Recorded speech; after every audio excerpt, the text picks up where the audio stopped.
But this time it's my pleasure to introduce you to a couple of people who are very immersed in the cannabis industry in Missouri already, and they'll be telling you a little bit about that. First off is Mitch Myers, CEO of Belief, a medical cannabis operation here in Missouri, and her Director of Cultivation, also co-chair of the Board of Directors for MoCannTrade, John Curtis.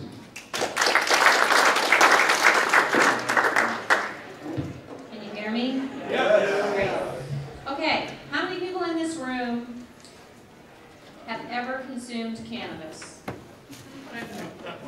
Oh my. How many people have ever worked in the cannabis industry? Okay, so we're here to talk to you tonight about the opportunities that are coming to Missouri to work in the cannabis industry. My background is more marketing and brand development. I worked for Anheuser-Busch, and there's some old compatriots in this room, some 30 years ago. We got lots of stories we can tell you about. But I started in the cannabis industry about 5 years ago. I was asked to get involved with the group in Illinois, where they were applying for applications for cultivation, manufacturing, dispensary, and I ended up with a dispensary license out of sheer damn luck. Taught me a lot. I've been researching for 5 years now. I have gone down this rabbit hole. There is true medicine here, and I am so excited to be involved in the state of Missouri. John and I started, since 2015, we received a license in Missouri to grow, manufacture, and treat patients strictly for epilepsy. And while we don't have a lot of patients, we have fabulous results with the patients we do. It is life-changing for these little kids and their families. They get access to just CBD oil at this point. But what we're here to talk to you about tonight is, in November, we're hopefully going to be bringing in a law to provide medical cannabis to people in the state of Missouri. If you and your physician decide it can potentially benefit you, you should have that option. But before we do that, I'm going to take you through a little bit of history, because it's pretty fascinating. You know, this goes back thousands of years. It was used as medicine by the Egyptians, by people in India, and for all the things that we are now using this plant for, they knew 2,700 years ago it was effective and it worked. In Western medicine, we adopted cannabis by the 1800s for diseases just like the ones listed, and in 1854, it was listed in our pharmacopoeia. Physicians, doctors were writing prescriptions for it, just like the other prescriptions that we all know about. It was recommended by the AMA. But in 1937, something was happening in this country. Alcohol was coming out of Prohibition. And there was a man named Hardy Anslinger who had a budget and a lot of people. Did I lose that? Yep. He had a budget, and he had a lot of people on his staff to try to chase the bad guys in alcohol, and he was losing that because alcohol is coming out of Prohibition. So he needed to demonize something else, and he chose cannabis. And he tried to make people believe,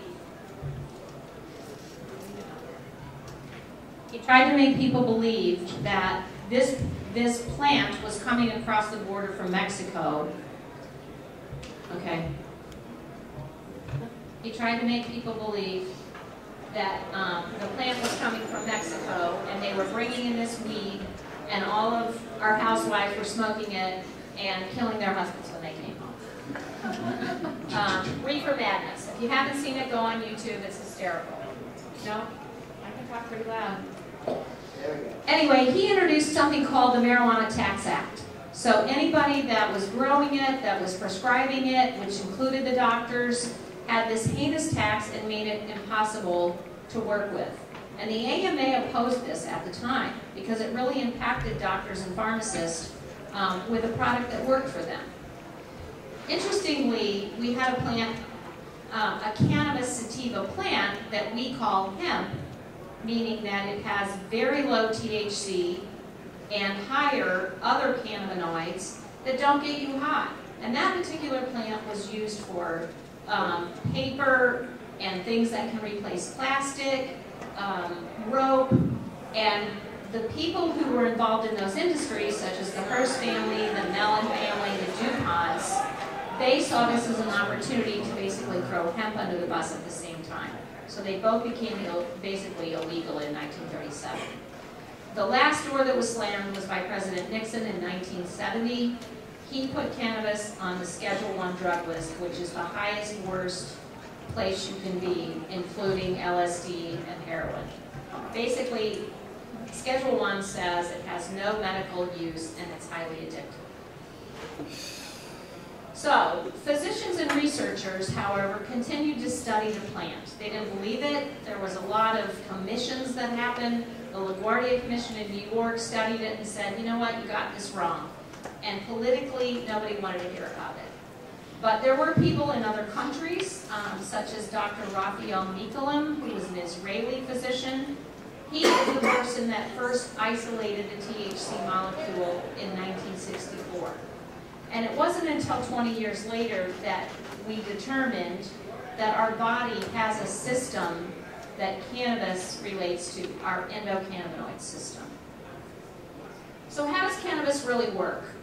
I get a lot of people say to me, how can cannabis treat cancer and glaucoma and fibromyalgia and lupus and epilepsy? It just doesn't make sense that it could act on all those different medical conditions.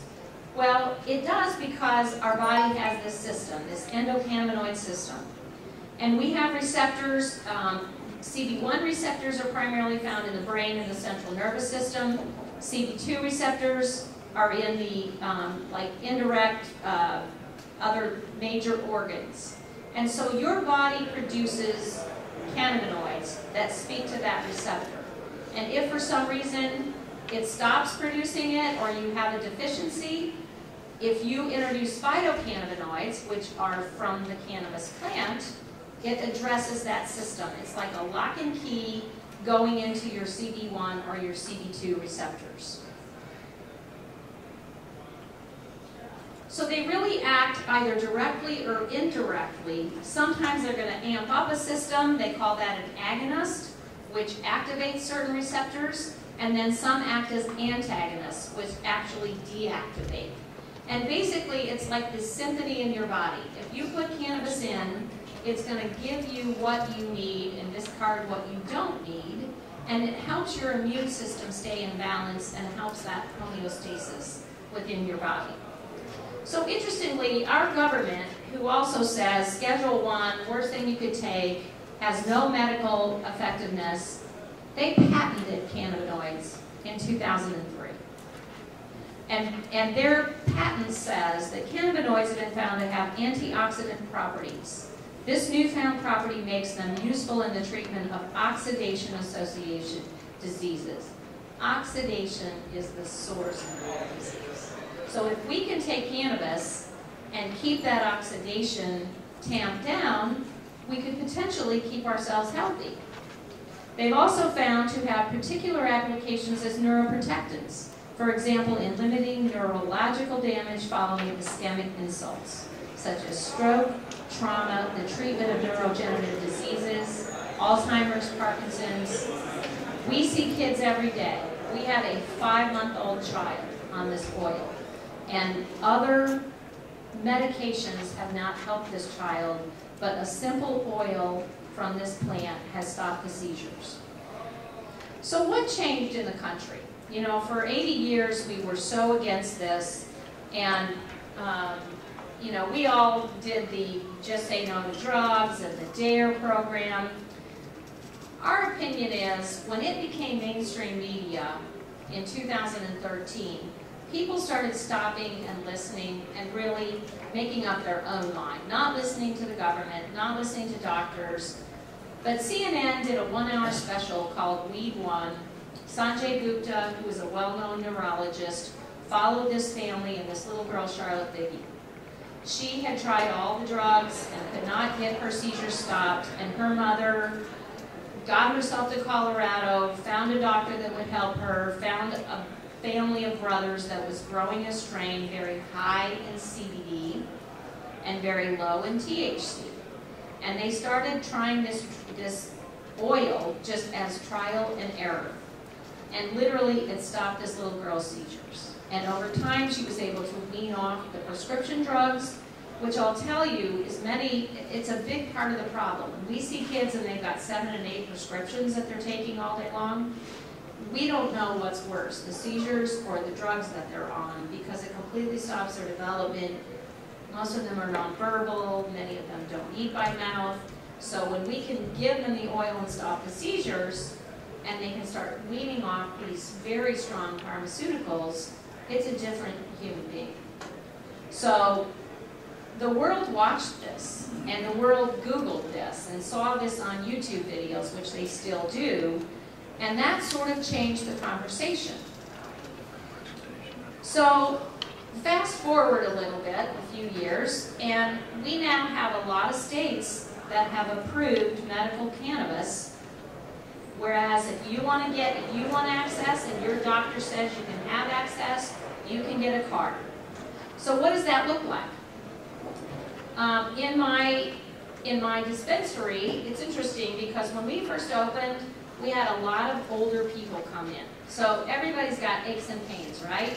A lot of these older people had some neurological issues such as Parkinson's or early onset dementia and things like that. And they were very nervous about coming to see, well, what's cannabis like?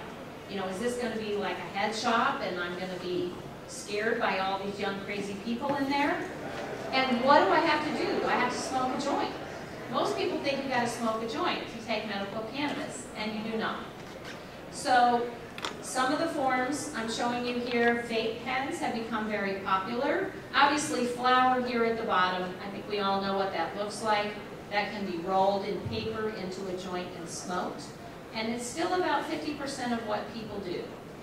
The stuff on the left are vape pens. So if you don't want to smoke a joint, you don't want that smell, you want something that's portable, people in pain need to have something they can take with them and use every couple of hours. Vape pens have become a really nice option because you don't smell it, it's not as harsh in your lungs, and it's obviously portable to take with you. I think we've all heard about edibles. We all know about the brownie experience, but there's some unbelievably high-end quality products that people can buy, and sometimes that's what you can get in a kid.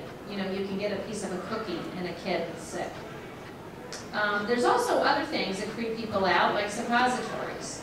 I'll tell you that is one of the most effective ways to use it, especially people with lower GI issues, you know, pain. The middle thing is the tinctures, which is what we currently make and use in our seizure patients. But this is where you take the oil from the plant and you actually mix it with a carrier oil such as coconut oil or a hemp oil. But this is then just dosed onto somebody's tongue, a couple of drops. Drinks are pretty popular because they're pretty fast acting. And then there's something that's sort of come on just recently called dabbing, which is very concentrated oils and just concentrates of the resin. There's also topicals. So these transdermal patches are interesting. People that have pain in certain areas, if they want something to be long-lasting, they use that. This stuff in the lower left is Maya and Whoopi Goldberg's product line. And they target females with pain issues. So what is that dispensary experience like? Typically, in the ones I've been in around this state, around Illinois and other states, you check in at the front desk. You have to have a card. First of all, your doctor's going to sign some paperwork. You'll get a card from the state, Health and Human Services or something like that. And then your first appointment, you go in and you have an intake session. And typically there's a side room where you'll go with a patient care specialist, and they will take in what your medical condition is, the medications that you are on, because importantly, cannabis can interact with medications, and you're going to want people trained in that dispensary to know, you know, how do we deal with that. And then answer any fears or concerns that you have. most people's fears are about the stigma. If people know I'm doing this, or if I get stopped by the cops and I've got in my car, what do I do? So you talk them through all that. And that first appointment could be half hour to an hour long. And MoCannTrade is working really hard to figure out programming. Mimi and Brett are on a committee that they're putting together some sort of a teaching module to help physicians work with patients, because physicians don't really know. They don't know what to expect. They don't know how to interact with patients.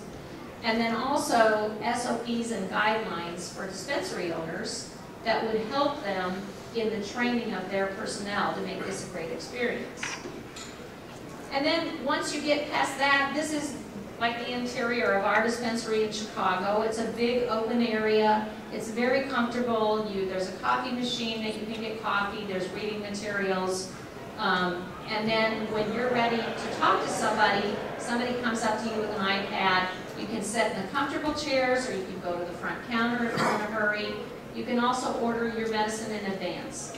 We have people with cancer that have a very serious need for a certain type of oil, and all they want to do is make sure they've ordered it, they've paid for it online, and they drive in and get it and move on. So we offer all those options. And here's another one that I think is out of Colorado. So what is the economic impact? When Missouri starts to embrace this after the November election, what is that going to mean for our state? John, you want to?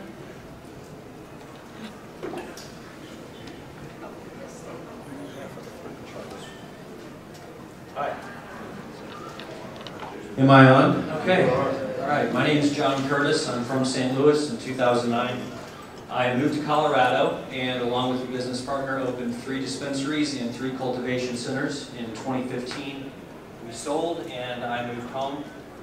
I called up Mitch one day out of the blue and said, "Hey, I'm moving back to St. Louis. This will go off."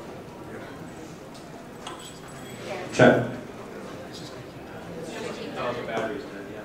Okay.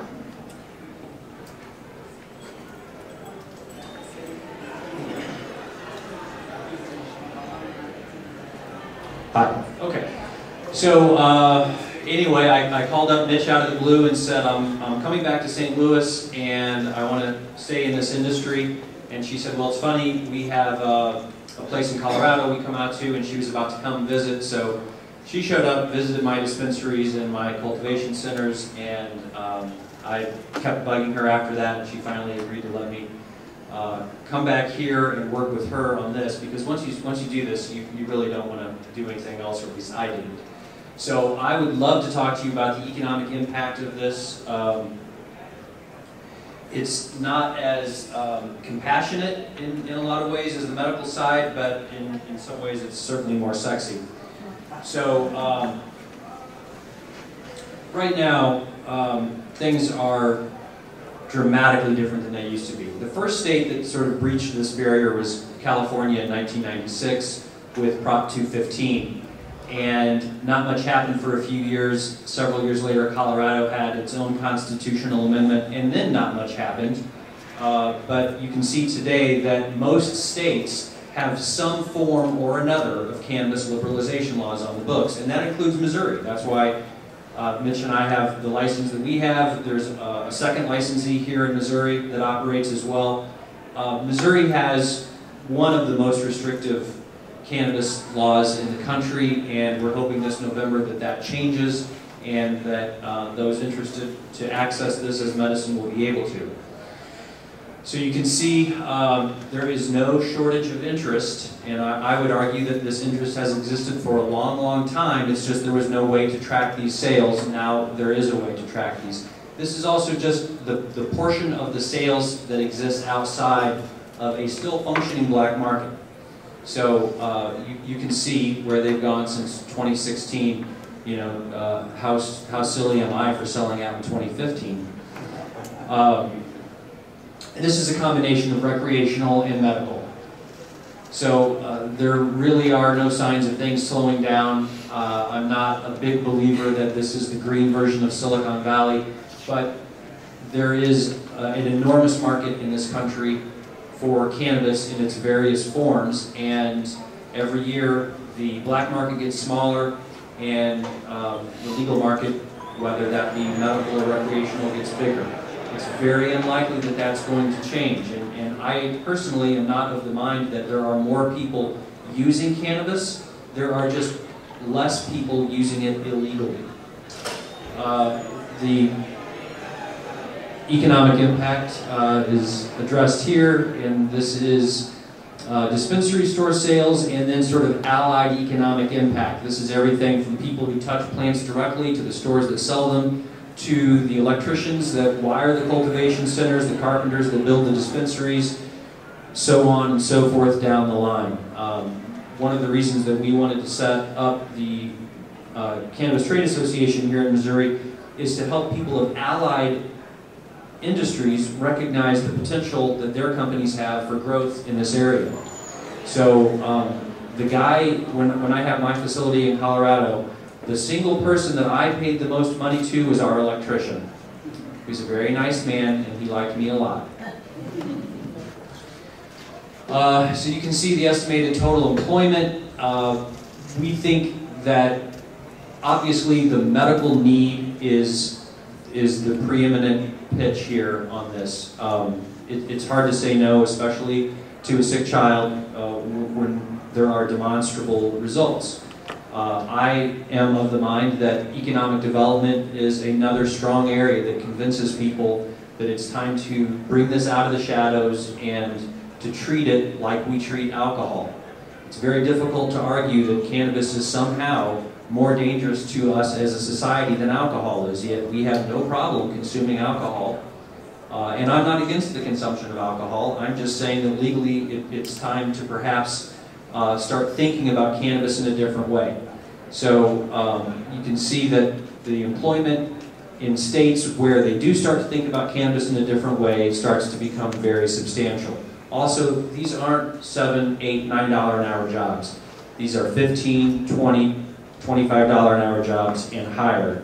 And they really run the spectrum of unskilled and skilled labor. Another example of employment estimates going forward. So, right now we're somewhere between 230 and 320,000. We start to get comfortably into the $500,000 range in just the next, $500,000 employment range in just the next couple of years. And we think that when things inevitably change in Missouri, whether that's this November or not is up to you, but at some point they will change, then Missouri will start to see these types of economic benefits. There are three potential proposals that you'll have the opportunity to vote for this November. I am not here right now to tell you about my favorite one. I'm here to tell you that there are almost certainly going to be three. And barring some change that none of us are aware of, you will have an opportunity to educate yourself on these three ballot initiatives, one of which is a statutory amendment. The other two are constitutional amendments. That is a key difference. All three would represent a major step forward, in my opinion, for Missouri and for medical cannabis liberalization. We would ask that you educate yourself, talk to your friends and family about this, and if this is something that you feel Missouri would benefit from, please go and vote. Basically, we have New Approach Missouri. We have Missourians for Patient Care. I don't have my glasses on. I got to get a little closer here. And Find the Cures. You can go to our website, or you can visit the websites of these three initiatives. You can also go to the Secretary of State's website and read the actual wording. I would urge you to do that, because there's nothing that regulates what these folks say about what their proposed law would or wouldn't do, but the Secretary of State has the actual language of what these various propositions would and would not do. And their level of specificity varies dramatically.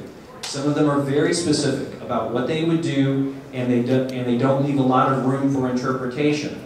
I have found, as I've worked in this across the country, those laws tend to become successfully implemented faster and easier than ballot initiatives or laws where there's a lot of room for interpretation.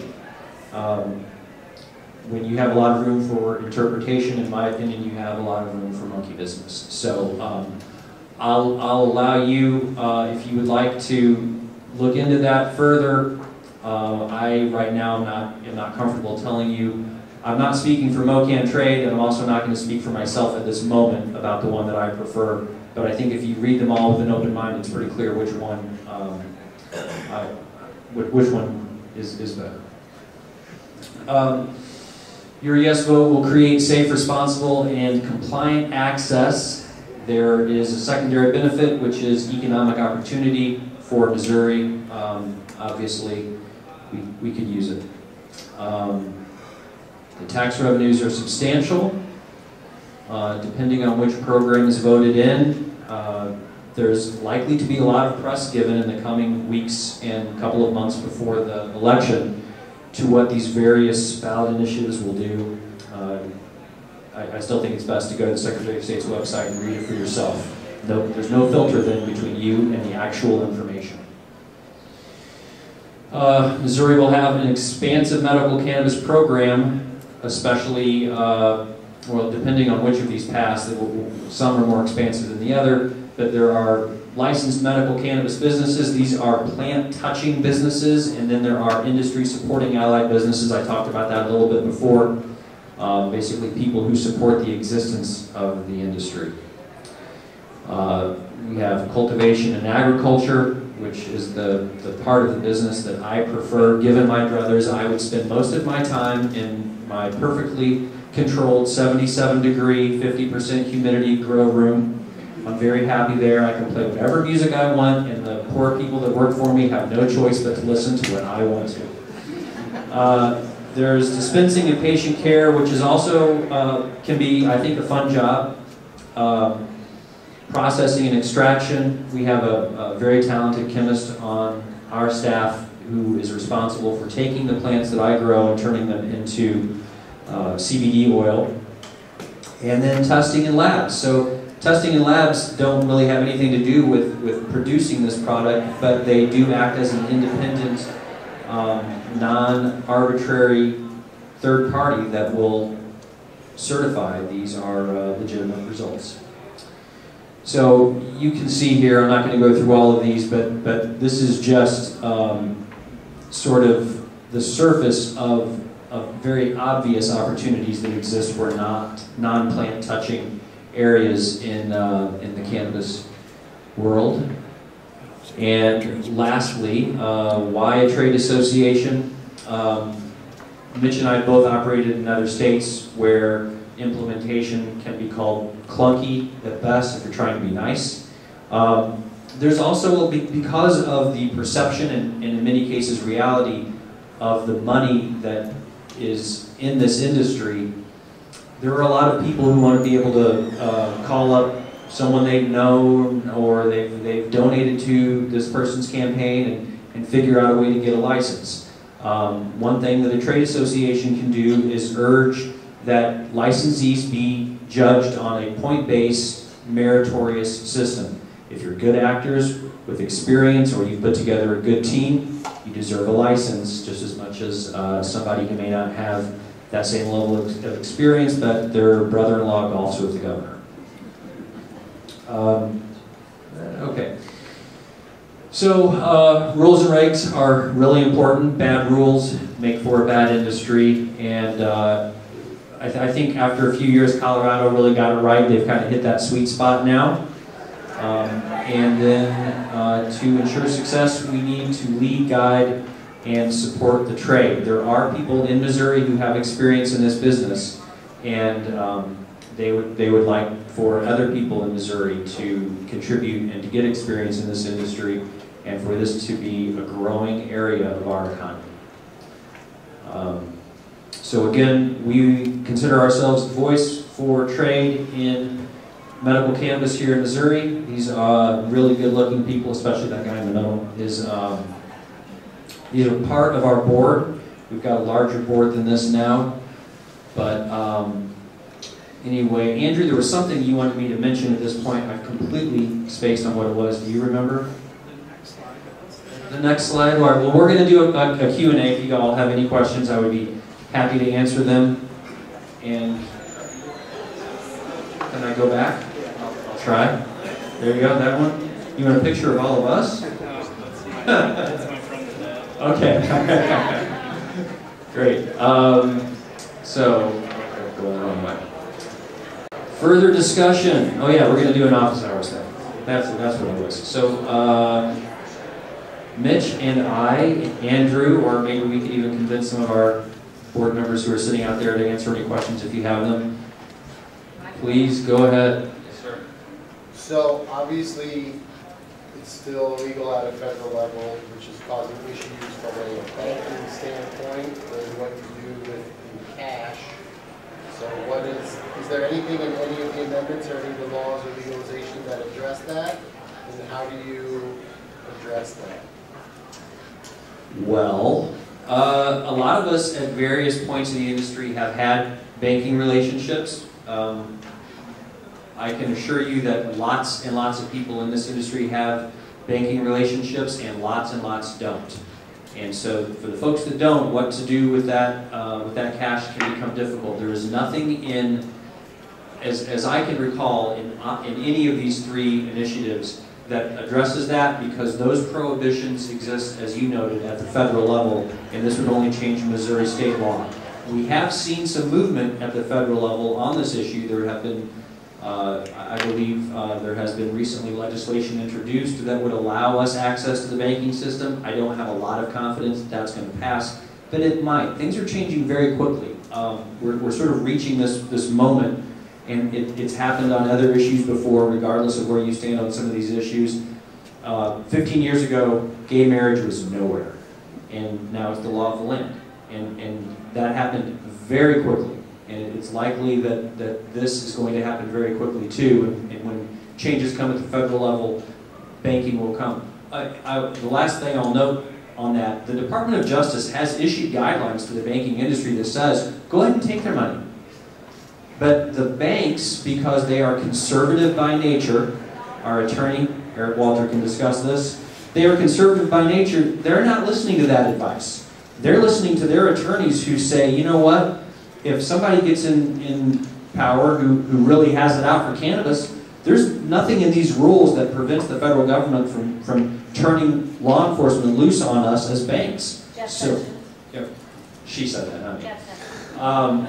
So that's why the banks aren't doing it. They're conservative and they don't want to dip their toes in the water. But we all have a role here, right? We have to, like, I think the trade association needs to reach out and find people that maybe have a credit union or an in-state chartered bank that would be willing to get into this business. There's money to be made.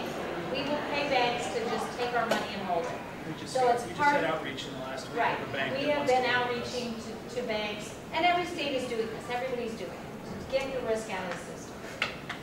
Yes. Hi. I was just wondering why the dispensary model. Why can't medical marijuana be distributed through pharmacies? And why do we need this separate dispensary model? Other than for some legal reason, is there some reason why medical marijuana should be dispensed differently than other medicines?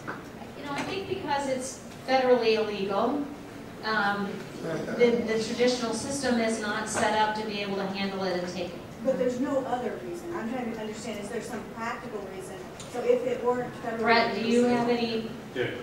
There's no practical. It's against federal laws. Yeah. It's a class 1 narcotic. But wouldn't that present But it's some different in risk? Canada. Canada, in one of the provinces, have just all medical marijuana will be dispensed by a pharmacist in a pharmacy. So my thinking on that is it does present something of a risk to dispensary owner, because if these federal laws, if we get rid of Jeff Sessions,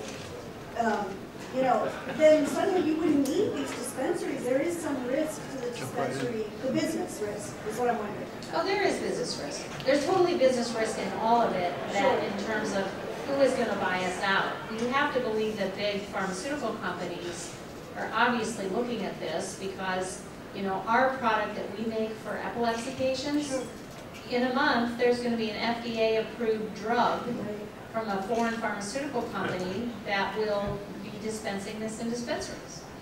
Did you see the cost of that? I It saw, published today. how much? $13,000 a year, I think. Oh my, oh my. There's one more practical reason for dispensaries, and that is what we talked about earlier with, you go to the dispensary, you meet with a palliative nurse or some other specialist who can talk to you about your conditions and what may help you, because the doctors aren't doing it.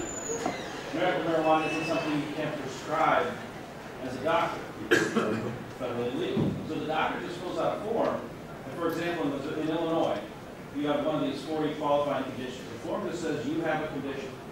Fairly well, the doctor steps away because he doesn't want to, or she doesn't want to be recommending it. Because they don't have a New England Journal of Medicine article they point to that says it's a good idea. So then there has to be someone who's filling that gap, and the people at Walgreens aren't prepared to say, oh, well, you've got, so you need this strain. But That's again, the piece of the it's just a federal prohibition. Without that, you would be able to receive medical marijuana at Walgreens. If it weren't, your doctor could give you the information. I think that the doctors would then have to fill that void of fitting the person's condition to maybe the best delivery method or the strain. And I think that on top of that, this plant is, there's different strains, like you said, there's different components. There's about 80 different cannabidiols, and there's also terpenes, and there's all these things that we didn't learn in medical school. And I talked to 10 doctors, and 8 of them will say, I don't know, I don't want to touch it, I don't want to learn something new. I've already got too much to worry about. We've got millions of drugs we have to learn. So to learn something new, which also has all these different components to this one plant, it's very difficult. And each plant is helpful for a different disease and a different illness, and affects every single person differently, depending how their liver, works. And so it's very, very difficult. And I think that's, we do have FDA-approved THC out there, and it's Marinol, and it's very expensive. A lot of insurance companies I've written for it won't pay for it, and it's like $1,000 a month. So insurance companies won't pay for it, and on top of that, it doesn't work as well because it doesn't have a whole plant. There's entourage effect, which I learned about recently. It's really fun. So, furthermore, there are no other examples of pharmacies carrying raw whole plant products. I mean, I've never walked into a pharmacy in my life and had any type of raw, cured, dried herb available to me, because there are certain pharmacological markers that pharmacists and doctors look for in medicine and allow them to communicate with one another. This ain't that.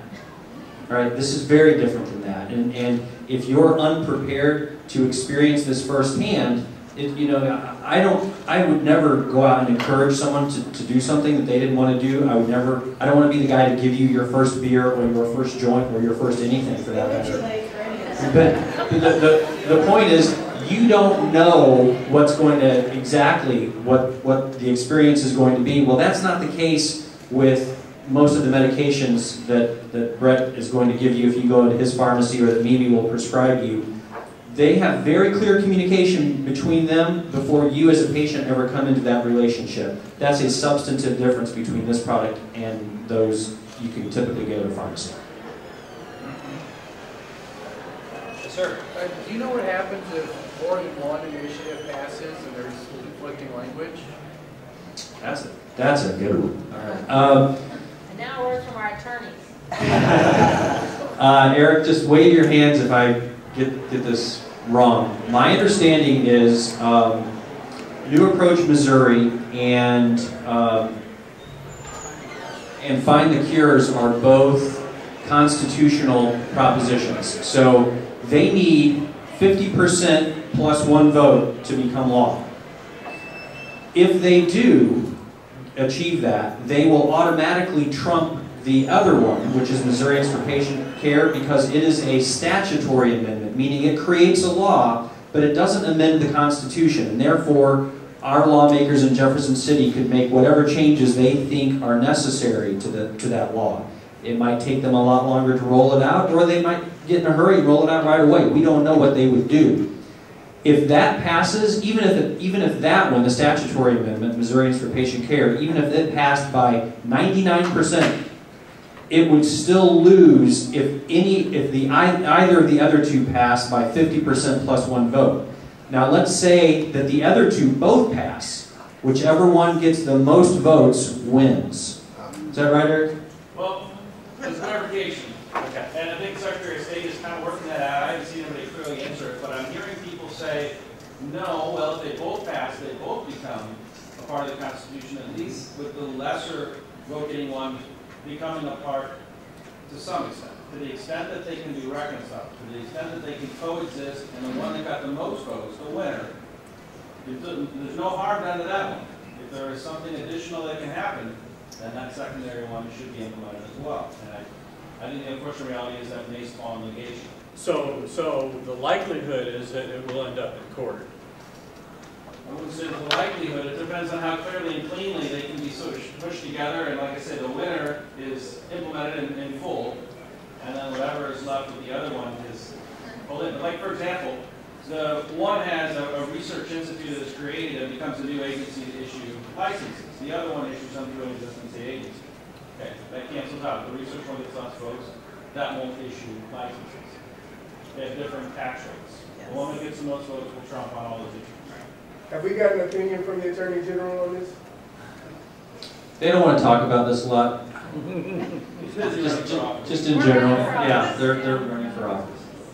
Yes, ma'am. My question is, with the situation with banks, being federal and illegal, banks being skittish, how does one go about raising capital to get a dispensary or a farm or a lab going? How do you access capital markets to get going? Well, there are a lot of people interested in investing in this business. And I think one of the things that our trade association can do is bring together people that want to be operators, maybe bring a skill set, but maybe don't have enough capital to get going. And so, you know, you're going to find that there are seminars and conferences that you can attend, and there will be people there that are raising money. They have a fund that they want to invest in people like this. So trying to interact and network and get to know those kind of people. I've had people reach out to me because I've spoken at conferences saying, I just want to open a dispensary. You know, I have this expertise, I got a little bit of money, but I don't have enough to get going. We need to bring all those people together in a networking event to match the money with the people that want to operate. Because I've talked to people that have a lot of money. They want to come in and have a vertically integrated operation, but they have no operational experience. They all have day jobs. They don't plan to work this, and they need people like people in this room who want to be in the business. So we will figure that out in some of the conferences we put on. Just also, Mitch said vertically integrated. For those of you who might not be up to speed on that jargon in this industry, that means you own a multi-licensed entity that cultivates, dispenses, and creates their own infused products, whether that was oil or gummy bears or whatever form they want that to take. But you have licenses on every level, so you can sell the product that you grow and you can sell the product that you manufacture.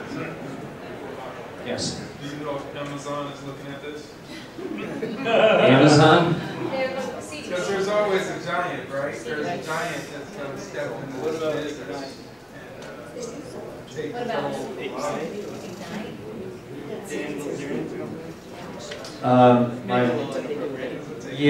I'm familiar with that guy. I don't know if they're looking into this or not. I can tell you without a doubt that there are, across various industries and across sort of that superset of ultra wealthy people like Jeff Bezos, all of them to one degree or another are looking at this just like most business people are looking at this, because they've heard the same things that we've all heard in the popular media, that this is going to happen and there's going to be an opportunity not just to help people, which is number one, but there's also going to be an opportunity for economic development, and that is what business people do. And I really think, you know, it's going to come down to, this is such a big industry, it's going to come down to, you know, this is an agricultural crop. So cultivation is going to be handled by people that know how to grow these plants on a large scale. The dispensary aspect of it may end up in the pharmacies for medical. and it may end up in the tobacco or alcohol hands for recreational. And I think Canada is going to be a very good experiment for us to watch. There's a little bit of directive there that might change them initially, but if they approve it recreationally, if Mexico approves it, all of North America is going to have to go, because otherwise the black market will be rampant, and the United States doesn't want to miss out on that revenue. And we're silly to not tax and regulate it. I mean, as John said earlier, we don't think more people are consuming cannabis. We think it's moving from the black market to the regulated market, and that's good for business, it's good for taxes, it's good to help people medically, and so I believe our country has figured this out, and our government's trying to figure out how to go back on the 85 years of lies they've told us and get this thing straightened out. And it's going to take a few years, but it's going to happen. Yes? Just one last question. Are there any dispensaries currently accepting like cryptocurrency, like Bitcoin? How does that work with? There's one in Boulder I know that does deal in cryptocurrency, and it's owned by a couple originally from St. Louis. I do, but I'm not going to tell you because they just recently told me that, and I didn't say, hey, do you mind if I share that with anybody? So I'll give you a card and email me, and when I talk to them, I'll ask them, I'll let you know. Anybody else? Anybody else? Yes? Is there any limit of licenses, or how is distributed by geography? All three of the various propositions determine the number of licenses differently. One in particular is very clear and specific about the number of licenses there will be, and it lays out what I consider to be a meritorious judging system for who gets those licenses. You're kind of going to have to look into those three and see, you know, one of them creates a medical institution, and the gentleman who is authoring this proposition has appointed him, in the language, has appointed himself the head of this research institute, at least for a year or some period of time, and he will initially be handing out the licenses. That just strikes me as a little bit, you know, it's a little cloudy. There's not a lot of transparency there. It's too opaque, potentially opaque for my liking. What do you think the lag time, when it passes in November until the licenses are ready to issue? What is that usually? So if there's 3 initiatives, we don't know about the, what's it called, the branch off? Find the Cures. We don't know how long it would take him to write the rules and appoint people or give out licenses. New Approach Missouri is a constitutional amendment, and they are restricted within that language that they have 180 days that they have to have the rules written.